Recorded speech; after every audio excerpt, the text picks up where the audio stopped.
The car crunched through the snow. Zohair steered carefully. Beside him, Shahrukh shivered. "Are we lost?" Shahrukh asked, his breath making clouds in the air. "Almost there," Zohair assured him. He pointed. "See the cabin?" Through the trees, a small dark shape waited. Snow lay thick on its roof. The wind howled around it. Inside, a fire crackled in the hearth. The cabin felt warm and welcoming. Shahrukh rubbed his hands together. "This is great," he said, "a perfect winter getaway." They unpacked their bags, filled with food and games. Outside, the snow began to fall heavily. Soon, the cabin was cut off from the world. The friends played cards by the fire, laughing and joking. They felt safe and happy, oblivious to the growing storm outside. Later that night, Zohair woke with a start. Something had disturbed him. He listened intently. The wind howled, then he heard it. A soft knocking sound. Tap, tap, tap. It seemed to be coming from the roof. "Shahrukh, did you hear that?" he whispered, his heart pounding. Shahrukh mumbled sleepily. "Hear what?" The knocking stopped. Zohair lay back down, trying to convince himself it was just the wind.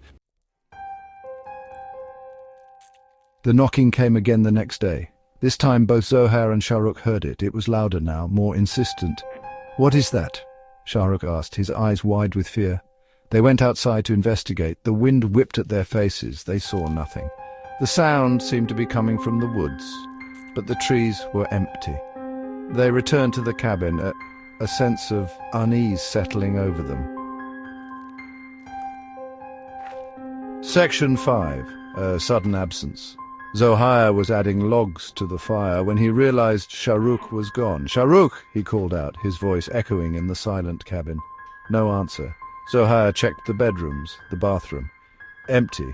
He went outside again, calling Shahrukh's name into the swirling snow. Fear gnawed at him. Where could his friend be?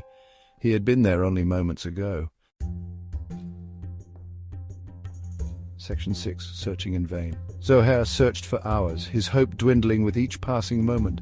The storm raged on, burying the cabin under a thick blanket of snow. He found no sign of Shahrukh, no footprints, no indication of where he might have gone. Desperation clawed at him. He was alone. Returning to the cabin, he felt chill run down his spine. Something was wrong. He couldn't shake the feeling that he was being watched. Section 7. A figure in the shadows. He saw it then. A flicker of movement in the shadows at the edge of the woods. A figure, tall and dark, partially obscured by the falling snow. Zohair's blood ran cold. He couldn't make out any features, but the figure seemed to be staring right at him. A sense of dread washed over him. He blinked. And the figure was gone. Had he imagined it? His mind was playing tricks on him, he told himself. But deep down, he knew better. Section 8. Vanished without a trace. Zohair didn't sleep that night. He huddled by the fire, fear a constant companion. Every creak of the cabin, every howl of the wind sent shivers down his spine. Morning came, but the storm showed no sign of abating. The figure in the woods was gone. Zohair decided to risk leaving the cabin, to seek help. He stepped outside. The snow had stopped, but the wind still howled. And then he saw it. Or rather, he didn't see it. His footprints leading from the cabin door stopped abruptly after a few feet. There were no other tracks in the fresh snow. It was as if the earth had swallowed him whole. Section 9. An unsettling silence. The cabin stood silent, shrouded in snow. The fire had burned out, leaving only ashes and a lingering chill. There was no sign of life, no indication of the two friends who had sought refuge within its walls. The wind whispered through the trees, carrying with it a sense of unease, a chilling reminder that some mysteries are best left unsolved.